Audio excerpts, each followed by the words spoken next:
সারাদিনের নিউজ বৃত্তান্তে আপনাদের স্বাগত। আপনাদের সঙ্গে রয়েছে আমি অনিন্দিতা। দেশ থেকে রাজ্য, শহর থেকে গ্রাম, দিনের গুরুত্বপূর্ণ খবর নিয়ে শুরু করছি সারাদিনের নিউজ বৃত্তান্ত।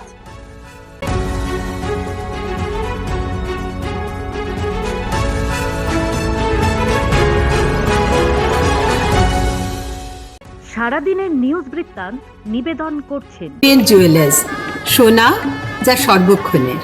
Agnishwar jewellers, NS road, Raiganj. Shri Dhaka jewellers, আভিজাত্যের গয়না। ত্রিনয়নী জ্যোতিষ কার্যালয়, শ্যামপুর মোড়, দেবীনগর, রায়গঞ্জ। নেশামুক্ত সমাজ করতে Raiganj unity foundation, Rupahar, Raiganj. North বেঙ্গলের সেরা সুপার স্পেশালিটি হাসপাতাল Jibanrekha. Spectrum health care diagnostics, Apollo clinic, এখন রায়গঞ্জে। বিধায়ক নির্বাচিত হওয়ার পর প্রথমবার হেমতাবাদ ব্লক প্রাথমিক স্বাস্থ্য কেন্দ্র পরিদর্শন করলেন হরিপদ বর্মন। সোমবার তিনি রোগী কল্যাণ সমিতির বৈঠকে যোগ দেওয়ার পাশাপাশি হাসপাতালের বিভিন্ন বিভাগ ঘুরে দেখেন এবং চিকিৎসা পরিবেশ সেবার সার্বিক পরিস্থিতি খতিয়ে দেখেন। চিকিৎসক, আধিকারিক ও কর্মীদের সঙ্গে কথা বলে বিভিন্ন সমস্যার বিষয়েও আলোচনা করেন তিনি। উপস্থিত ছিলেন বিডিও বিশ্বজিৎ দত্ত, ব্লক স্বাস্থ্য আধিকারিক আনসারুল হক, বিপ্লব সরকার সহ অন্যান্যরা। বৈঠক শেষে বিধায়ক জানান, হাসপাতালের পরিকাঠামোগত সমস্যাগুলির সমাধানে প্রয়োজনীয় পদক্ষেপ নেওয়া হবে এবং সাধারণ মানুষের উন্নত চিকিৎসা পরিষেবা নিশ্চিত করার দিকেও নজর দেওয়া হচ্ছে।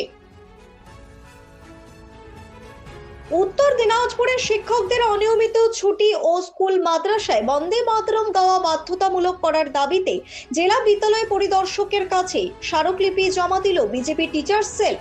সোমবার সংগঠনের পক্ষ থেকে দাবি করা হয়, বহু শিক্ষক নিয়মিত বিদ্যালয়ে উপস্থিত না থাকায় পাঠদানের পরিবেশ ব্যাহত হচ্ছে। পাশাপাশি সরকারি নির্দেশিকা মেনে সব বিদ্যালয় ও মাদ্রাসায় বন্দে মাতরম গাওয়া নিশ্চিত করার দাবিও জানানো হয়। জেলা কনভেনর নীতিশ চন্দ্র ধর বলেন, শিক্ষার স্বাভাবিক পরিবেশ বজায় রাখতেই এই আবেদন। ঘটনাকে ঘিরে শিক্ষা ও রাজনৈতিক মহলে শুরু হয়েছে মিশ্র প্রতিক্রিয়া। উত্তর দিনাজপুরের হেমতাবাদ থানার পুলিশ দুই বাংলাদেশি যুবক ও এক ভারতীয় আশ্রয়দাতাকে গ্রেফতার করে সোমবার রায়গঞ্জ আদালতে পেশ করে 7 দিনের পুলিশি হেফাজতের আবেদন জানায়। ধৃতরা হলো আকরম হোসেন ও মোহাম্মদ রাইহান, বাড়ি বাংলাদেশের ঠাকুরগাঁও জেলার পীরগঞ্জে, এবং ভারতীয় আশ্রয়দাতা শহীদুল আলী, বাড়ি হেমতাবাদ ব্লকের সমাসপুর এলাকায়।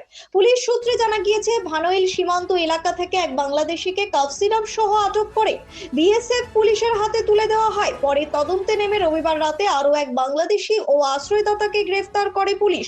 ঘটনায় তদন্ত চলছে বলে জানিয়েছে হেমতাবাদ থানার পুলিশ।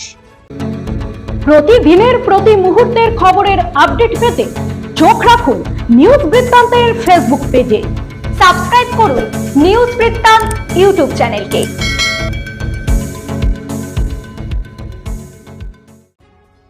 শিলিগুড়ি শহরে ফের বিপুল পরিমাণ ব্রাউন সুগার উদ্ধার করলো পুলিশ।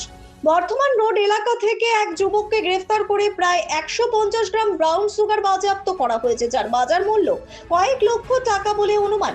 পুলিশ সূত্রে জানা গিয়েছে, গোপন সূত্রে খবরের ভিত্তিতে খালপাড়া ফাঁড়ির অ্যান্টি ক্রাইম উইং বর্ধমান রোডে হানা দেয়। সেখান থেকে সন্দেহভাজন অবস্থায় দাঁড়িয়ে থাকা কিষানগঞ্জের বাসিন্দা সাহিদ আনসারিকে আটক করা হয়। তার ব্যাগ তল্লাশি করে একাধিক প্যাকেটে ব্রাউন সুগার উদ্ধার হয়। জানা গিয়েছে, ধৃত শিলিগুড়িতে ব্রাউন সুগার হস্তান্তরের জন্য অপেক্ষা করছিল। অভিযুক্তের বিরুদ্ধে এনডিপিএস ধারায় মামলা রুজু করে তাকে শিলিগুড়ি আদালতে পাঠানো হয়েছে। হেমতাবাদের স্বেচ্ছায় রক্তদান শিবিরে উপস্থিত থেকে হাসপাতালের পরিকাঠামো উন্নয়ন ও রক্ত মজুত রাখার উদ্যোগের কথা জানালেন বিধায়ক হরিপদ বর্মন। সোমবার হেমতাবাদ মাল্টিপারপাস হলে বিজেপির হেমতাবাদ 2 নং মণ্ডল যুব মোর্চার উদ্যোগে এই শিবির অনুষ্ঠিত হয়। অনুষ্ঠানে বিধায়ক ছাড়াও মণ্ডল সভাপতি বিপ্লব সরকার, যুব মোর্চার সভাপতি সুজিত কুমার শীল সহ অন্যান্যরা উপস্থিত ছিলেন। শিবিরে রক্তদাতাদের শংসাপত্র তুলে দেন বিধায়ক। তিনি জানান, ভবিষ্যতে হেমতাবাদ হাসপাতালে রক্ত সংরক্ষণ করে এমার্জেন্সি রোগীদের দ্রুত রক্ত দেওয়ার ব্যবস্থা করা হবে। সারাদিনের নিউজ বৃত্তান্ত আজ এই পর্যন্তই। সঙ্গে থাকুন, দেখতে থাকুন, চোখ রাখুন নিউজ বৃত্তান্তে। নিউজ বৃত্তান্ত, হলুদ নয়, স্বচ্ছ।